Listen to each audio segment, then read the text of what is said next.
Bonjour tout le monde, j'espère que vous allez bien et que la journée se passe bien ou ça débute bien et que la journée d'hier s'est très bien passée, surtout pour les amoureux.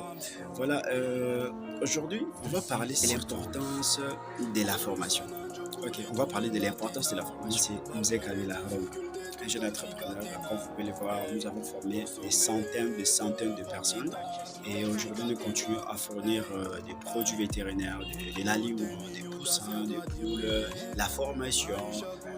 Nous travaillons avec plusieurs personnes qui veulent bien se lancer. Notre sujet va se concentrer sur l'histoire d'un jeune qui est venu nous voir il y a de cela. Il est venu nous voir en disant que nous voilà, j'ai besoin qu'on travaille avec vous ensemble. Pourquoi on doit travailler ensemble? Ou quels sont les éléments ou encore qu'est-ce qui va nous régner? Quel sera notre avantage et quel sera votre avantage?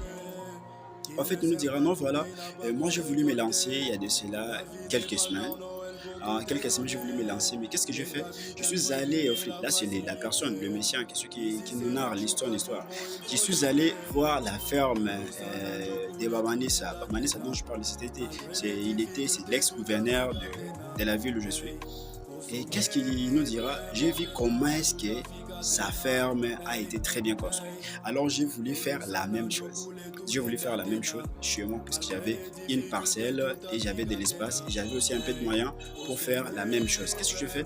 J'ai commencé maintenant la construction de ma ferme ou de mon poulailler par rapport à ce que je vis là-bas chez la ferme de ces messieurs-là.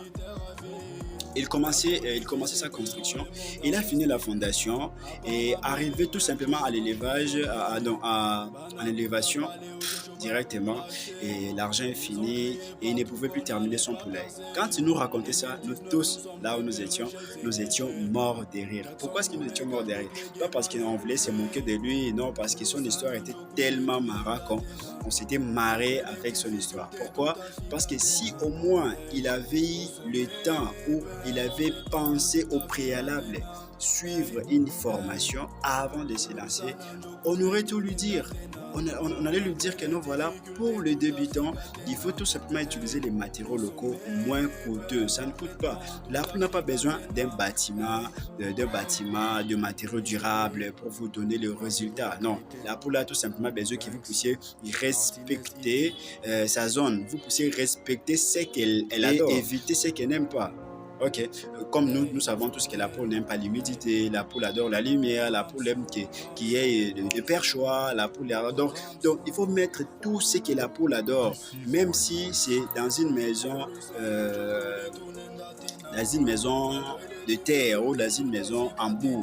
C'est pas grave, mais respectez tout simplement. Même si vous le faites avec de boîtes de coffrage, comme nous avons toujours dit que non, pour le débutant, utilisez les matériaux locaux moins coûteux. Là, nous citons des tôles de réemploi, des boîtes de coffrage, de bambou, des roseaux. S'il faut utiliser tout ce qui est moins coûteux, le plus important, que vous puissiez avoir un poulet qui respecte les normes de la poule et pas les normes de vous, de la poule, qui respecte ce que la poule adore. Et enfin, que vous puissiez vous lancer avec le peu de moyens que vous avez. N'allez pas chercher à construire, je ne sais pas quel bâtiment pour impressionner. Non, voilà, et je suis aussi éleveur, voilà, je suis entrepreneur dans l'élevage de poules, je suis un aviculteur et tout. Non, faites quelque chose qui va vous permettre à ce que de commencer à avoir les résultats par rapport aux moyens que vous avez. Et non, faire quelque chose que vous n'allez pas terminer. Hein. C'est pas aussi interdit d'utiliser les matériaux coûteux. Là, le matériau coûteux arrive quand vous avez déjà commencé à produire. Je ne sais pas si vous comprenez, commencer à produire, c'est-à-dire vous avez déjà des poules qui vous donnent des résultats et votre ferme commence à être un peu conséquent. C'est à ces moments-là que vous allez vous dire non, voilà, par rapport à la production, par rapport au nombre de poulets que j'ai, je dois maintenant commencer à épargner ou commencer à acheter les matériaux durables ou les matériaux coûtés au fur et à mesure pour envisager aussi maintenant faire un beau bâtiment. Et non, vous êtes au début comme ça, vous avez encore peu de moyens, mais vous voulez faire vous comprenez ce que je veux dire? Donc, c'est tout simplement ça. Quand vous êtes débutant, utilisez, s'il vous plaît, les matériaux locaux moins coûteux qui ne coûtent pas, mais qui vont vous permettre de commencer et d'exceller. Ciao.